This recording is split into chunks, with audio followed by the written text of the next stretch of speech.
երաշխավորված խաղաղություն։ Մենք դրական ենք գնահատում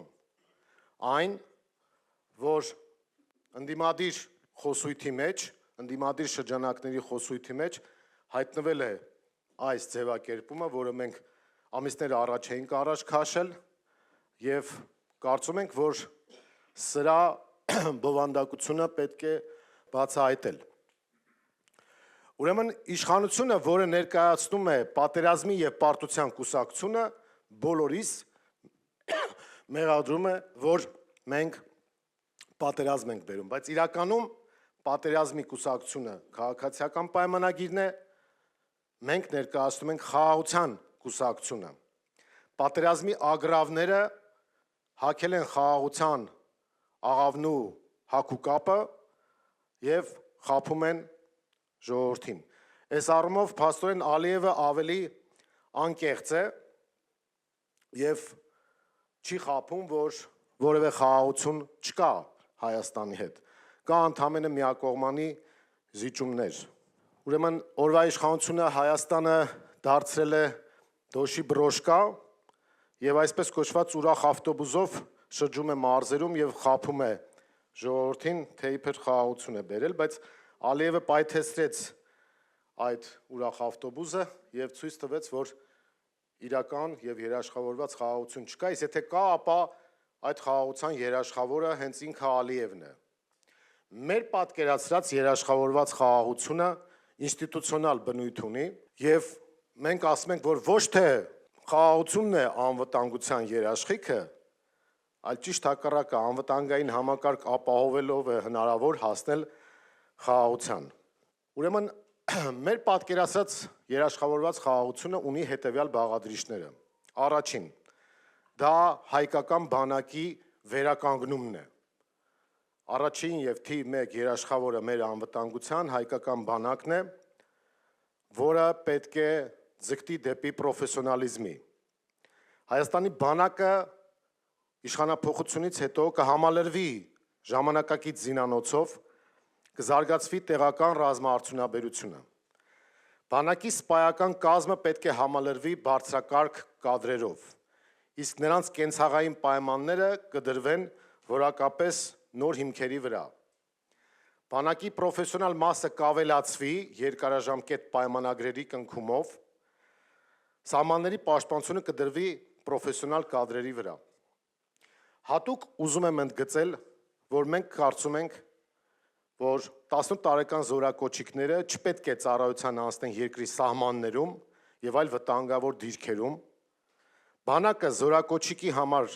կդառնա ռազմական արվեստ ուսանելու, կրթվելու վայր, այլ ոչ թե կվերածվի վտանգավոր գործունեության ու հարկադրաբար կորսված ժամկետի։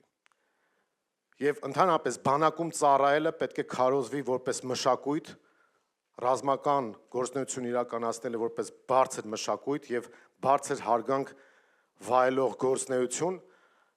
որի հետ կապված մենք պետք է մեր բոլոր ջանքերը ներդնենք եւ քանի բանակից ենք խոսում, ես առաջարկում եմ բարձր ծափահարություններով մեր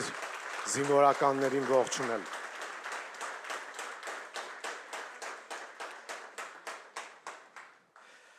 Ժամանակին, երբ որ մենք կարողացանք հաղթանակ տանել Արցախյան առաջին պատերազմում,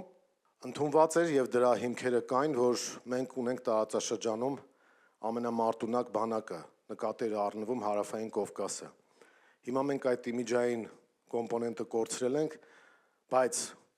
մենք 5 տարվա ընթացքում լրիվ հնարավորություն ենք ունենալու եւ պետք է բոլոր ջանքերը ներդնենք, որպեսզի վերականգնվի հայկական բանակի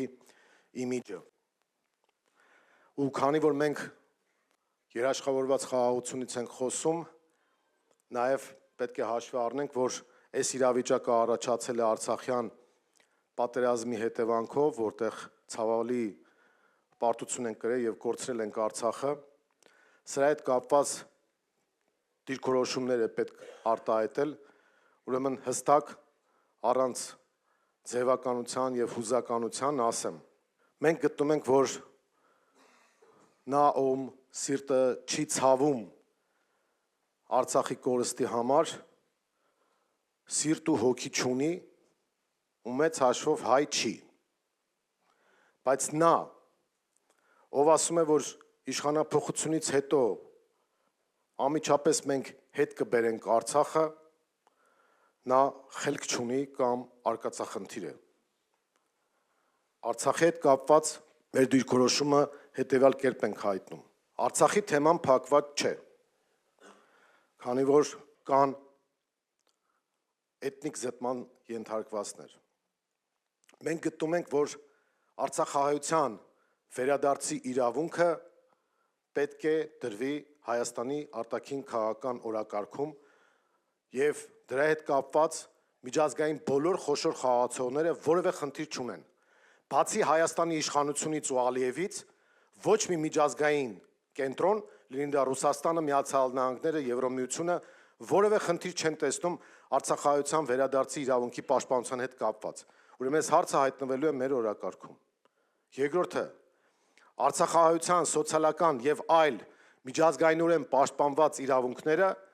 պետք է նորից հայտնվեն մեր օրակարգում, ինչպես որ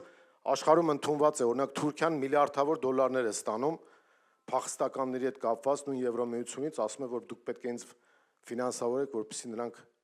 չգան Եվրոմիություն եւ այլն։ Մենք այդպիսի խնդիր չունենք, մեր արցախահայ քույրերն ու եղբայրները պետք է Հայաստանում լինեն,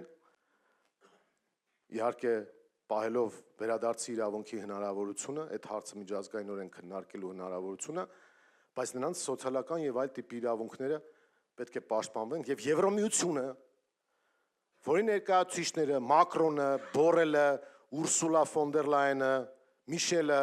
որոնք ուղիղ պատասխանատվություն են կրում Արցախում տեղի ունեցած էթնիկ զտման համար, իրենց երկրներում պետք է լոբինգ անեն, որ գոնե ինչ-որ չափով իրենց մեղքը քավեն եւ արցախահայությանը կոնկրետ եւ ուղիղ եւ էական աջակցություն տան, որովհետեւ 22 թվականի հոկտեմբերի 6-ին Պրահայում հենց այս մարդկանց միջնորդությամբ է Արցախը հանձնվել Ադրբեջանին, իհարկե տեղական Ալիևի ձեռքերով, բայց նաեւ նրանց հրահրմամբ, միջնորդությամբ եւ դիմացը խոստանալով աթոռի պաշտպանություն։ Այ հիբրիդային պատերազմը հենց այդտեղից սկսվեց նաեւ։ Երբ որ քարոզեցին, որ կպահպանենք անվտանգությունը, արցախահայության համար հնարավորություններ կստեղծենք, բայց բերեցին էթնիկ զտումներ։ Այնպես որ իրենց մեղքը թող քավեն, ճիշտ է Բայդենը հիմա գնացել է, որը նույնպես մեղավորություն ունի, գլխավոր քավորներից մեկ ինքն է եղել նաեւ։ Բայց այս շրջանակները, այս գլոբալիստական շրջանակները, որոնք Արցախը հանձնեցին Ադրբեջանին, որպեսզի հակառուսական իրենց գիծը առաջ տանեն, իրենք մեղավորություն ունեն եւ այդ մեղքերը պիտի քավեն եւ արցախահայության վերադարձի իրավունքի մեջ ներգրավվելով եւ սոցիալական ու այլ տիպի իրավունքներ պաշտպանելով արցախահայության համար։ Սա է մեր գլխավոր եւ հիմնական մոտեցումը Արցախի հետ կապված։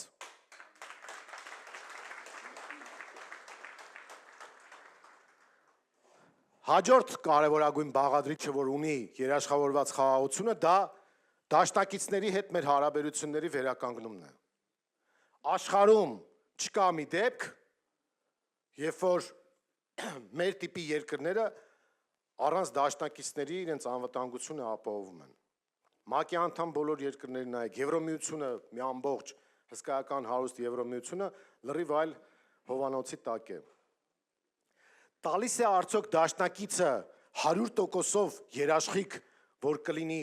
խաղաղություն եւ անվտանգություն։ Ոչ, մենք տեսնում ենք, թե ինչ են կատարվում Պարսից ծոցում։ Բայց դա ավելի բարձր երաշխիք է մեր պարագայում լինելու, քան Ալիևի տված երաշխիքը։ Այսօրվա Հայաստանի իշխանության առաջարկած մոդելը դա Ալիևի երաշխավորությամբ խաղաղությունն է, որը մենք տեսել ենք, թե իրենից ինչ է ներկայացնում։ Ուրեմն մեր պատկերացմամբ անվտանգության ապահովման կարևոր բաղադրիչը այդ դաշնակցային հարաբերությունների վերականգնումն է։ Ուրեմն առաջին հերթին պետք է վերականգնել Ռուսաստանի հետ հարաբերությունները, այն դարձնելով վստահելի։ Եթե այս վարվող քաղաքականությունը մնա, մենք չենք ունենա դաշնակից։ Լիարժեքորեն պետք է վերականգնենք Հայաստանի անդամակցությունը ՀԱՊԿ-ին։ դա թվում է, թե ոչ պոպուլյար այսօր ձևակերպում է, որովհետև եւ քարոզությամբ, եւ նաեւ ինչ-որ օբյեկտիվ հարցադրումներով, եւ Ռուսաստանը եւ ՀԱՊԿ-ը խնդիրներ են առաջացրել, հարցեր են առաջացրել Հայաստանի քաղաքացիների մոտ, բայց ասեմ ձեզ, որ մենք մասնագիտական եւ քաղաքական առումով ավելի լուրջ եւ ավելի առարկայական հարցեր ունենք մեր դաշնակից Ռուսաստանին եւ ՀԱՊԿ-ի հետ կապված, բայց մենք այդ հարցերը բարձրացնում ենք եւ բարձրացնելու ենք ոչ թե թշնամություն ապահովելու, ոչ թե դրսի ուժերի ձեռքին մանրադրամ դառնալու համար, այլ այդ խնդիրները լուծելու համար։ Այլ հարցը, երբ որ դու բարեկամաբար բոլոր սուր հարցադրումները բարձրացնում ես եւ քննարկում ես լուծում գտնելու համար, այլ հարցը, եթե դու դառնում ես Ուրսուլաների եւ մյուսների ձեռքում մանրադրամ, որպեսզի հակառուսական գիծ վարես, կալանավորում ես ՀԱՊԿ-ի քարտուղարին, հայ ազգի, հակառուսական գիծ ես որդեգրում, հետո սկսում ես նրանց վրա բարդել քո բոլոր խնդիրները եւ այդպիսով անում այն, ինչ որ իրենց երկրների հետ արել են Սաակաշվիլին ու Զելենսկին։ Հիմա Վրաստանի իշխանությունները այդ ճանապարհով չեն գնում, դրա համար դարձել են արևմուտքի աշկի գրողը։ Եվ արևմուտքում չեն թաքցնում, ասում են մենք ձեզ հո Եվրոմիություն բերելու համար չէինք ընկերություն անում ձեր հետ։ Մենք ձեզ օգտագործում էինք Ռուսաստանի դեմ, հիմա որ դուք չեք օգտագործում ձեր ժողովրդի արյան ու ձեր տարածքների գնով, մենք սկսում ենք ասել, որ դուք ժողովրդավար չեք, որ դուք վատն եք, քխեք։ Իսկ ահա Հայաստանի իշխանությունը համաձայնել է մանրադրամ դառնալու, դրա համար նրա ուսին թպթպացնում են Եվրոխորհրդարանի տարածքում ծափահարում են այնպես, ինչպես մարդիկ ծափահարում էին հայտնի վեպի մեջ Շարիկովին եւ ասում են, որ փայլուն իրավիճակ է։ Ուրեմն մենք հակառակն ենք անելու։ Մենք Ռուսաստանի հետ վերականգնելու ենք կապերը եւ դաշնակցային հարաբերությունները, ՀԱՊԿ-ի հետ էլ վերականգնելու ենք մեր կարգավիճակը, որովհետեւ սա խայտառակություն է, սկիսահղիությունը, բայց բոլոր հարցերը առաջ ենք քաշելու։ Իրանը մեր հարևան բարեկամ երկիրն է եւ եթե կուզեք այսօր Իրանը կռիվ է տալիս նաեւ Հայաստանի համար։ Այդպես է ստացվում։ Իրանի հետ կապերը մենք պետք է խորացնենք, բայց չխառնվենք այս հակամարտության մեջ եւ վերցնենք ակտիվ դիտորդի կարգավիճակ, այսինքն ինչքան որ հնարավոր է, որպեսզի նպաստի Հայաստանի իր ուժերի չափով խաղաղության հաստատմանը եւ այլն, ապա դա մենք պետք է կյանքի կոչենք։ Բայց խորացնելը պարտադիր է։ Երաշխիքներից մյուս կետը դա կոմունիկացիոն խաչմերուկ դառնալն է, որի մասին մի քիչ ավելի դետալային քիչ անց կխոսենք։ Այդ կոմունիկացիոն խաչմերուկը հյուսիս-հարավը եւ արևելք-արևմուտքը իրական ապաշրջափակումն է Հայաստանի, այլ ոչ թե այն միջանցքը, որ տվել են ու ասում են, թե իբր Հայաստանը շրջափակվել է, Ադրբեջանից էլ Ադրբեջանի տարածքով բենզին ու ցորենը գալի, ասում են, տեսեք, Ադրբեջանը ապաշրջափակել է, սուտ է դա, բլեֆ։ Այդ տրամաբանությամբ Թուրքիան էլ է ապաշրջափակել, որովհետև Թուրքիայից էլ ապրանքներ Վրաստանի միջոցով գալիս են, ընդ որում 30 տարի են արդեն գալի։ Բայց խո մենք չենք խոսում, որ ապաշրջափակվել է այդ ամեն ինչը։ Ուրեմն իրական կոմունիկացիան պետք է ապահովել։ Հիմա կոնկրետ Հայաստան-Ադրբեջան հարաբերություններում ինչ մոտեցումներ պետք է որդեգրենք։ Ուրեմն հաշվի առնելով մեր եւ Ադրբեջանի ժողովուրդների անցած պատմությունը, շատ դժվար գործընթաց է սպասվում, բայց պետք է լուծել այդ հարցը եւ անպայման այդտեղ պետք է լինի միջնորդ երաշխավոր։ Այսօր իշխանությունը Հայաստանի բանակցում է Ադրբեջանի հետ առանց միջնորդի, համենայն դեպս իրենք այդպես են ասում եւ առերևույթ այդպես է երևում։ Դա նշանակում է Ալիևը պետք է անընդհատ պահանջի, սրանք պետք է անընդհատ զիջեն։ Իսկ դա միակողմանի խաղ է, որը մեզ տանելու է պարտության։ Հետևաբար մեզ միջնորդ երաշխավոր է պետք եւ այդ միջնորդ երաշխավորի պարագայում մենք տեսնում ենք հնարավորություն, որ 5 տարվա ընթացքում կարող ենք ամբողջականացնել Ադրբեջանի հետ սահմանագծումը եւ սահմանազատումը։ Ինչի՞ է դա կարևոր։ շատ կարևոր է, որպեսզի մենք կարողանանք լրացուցիչ հնարավորություն ստանալ խաղաղությունը ապահովելու եւ նաեւ որոշակի հստակություն մտցնել հարաբերություններում։ Իսկ դա այդ միջնորդի դերում մենք տեսնում ենք առաջին հերթին Ռուսաստանում, որի քարտեզներով կարող ենք նաեւ իրականացնել սահմանագծումը եւ սահմանազատումը, եւ որի միջնորդությամբ ու երաշխավորությամբ հնարավոր է բարձրացնել անվտանգային մակարդակը։ Հակառակ պարագայում կրկնեմ, ստացվում է, որ Ալիևն է մեր երաշխիք տալու։ Հայաստանն ու Ադրբեջանը, եւ մենք բանակցային գործընթացի հիմքում դա ենք դնելու, պետք է պարտավորվեն չմիջամտել միմյանց ներքին գործերին։ Օրինակ Ադրբեջանի պահանջով սահմանադրություն չպիտի փոխվի։ Ինչը հիմա արվում է։ Հայ-ադրբեջանական հարաբերություններում, բացի Արցախայցյան վերադարձի իրավունքից, նաև պետք է դրվի գերիների հարցը։ Գերիների հարցը այն ինդիկատորն է, որը ցույց է տալու Ադրբեջանը անկեղծ է խաղաղության հասնելու ձգտման մեջ, թե ոչ։ Մեր համար դա ոչ միայն արժանապատվության եւ բարոյականության հարց է գերիների վերադարձը, այլ նաև անվտանգային համակարգին է վերաբերում, որովհետեւ եթե գրում ենք խաղաղության, բայց գերիներին պահել են, ուրեմն նշանակում է, որ պատանդների միջոցով են ուզում մեր վրա ճնշում կիրառել։ Դա պետք է բացառվի։ Հաջորդը, որը մտնում է նաև այս բաղադրիչի մեջ, դա հայ-թուրքական հարաբերություններն են։ Հայ-թուրքական հարաբերությունների կարգավորման հարցում Հայաստանի գլխավոր խնդիրը պետք է լինի առավելագույնս հայ-ադրբեջանականից այդ հարաբերությունները տարանջատելը։ Հիմա դրանք 100%-ով փոխկապակցված են դարձել այս իշխանությունների նաև համաձայնությամբ, եւ Թուրքիան անընդհատ ասում է գնա Ադրբեջանի պահանջները բավարարի, հետո կգաս կխոսենք։ Բավարարի, հետո կգաս կխոսենք։ Այդպես բավարարելով վերջում կարող ենք հասնել Երևանին։ Ու անունը դնեն, որ եթե դա չանենք, ապա պատերազմ կլինի։ Սևանը չտանք պատերազմ կլինի, Երևանը չտանք պատերազմ կլինի։ Հետո վերջում կասեն դե Հայաստանը չտանք պատերազմ կլինի, ավելի լավ է տանք պատերազմ չլինի։ Եվ Հայաստանն էլ չի լինի այդ դեպքում։ Ուրեմն հայ-թուրքական հարաբերությունները մենք կողմ ենք, որպեսզի կոմունիկացիաները ապաշրջափակվեն եւ հաստատվեն միջպետական դիվանագիտական հարաբերություններ, բայց առանց այդ նախապայմանների եւ առանց փոխկապակցվածության։ Իդեպ մենք չենք մեղավոր,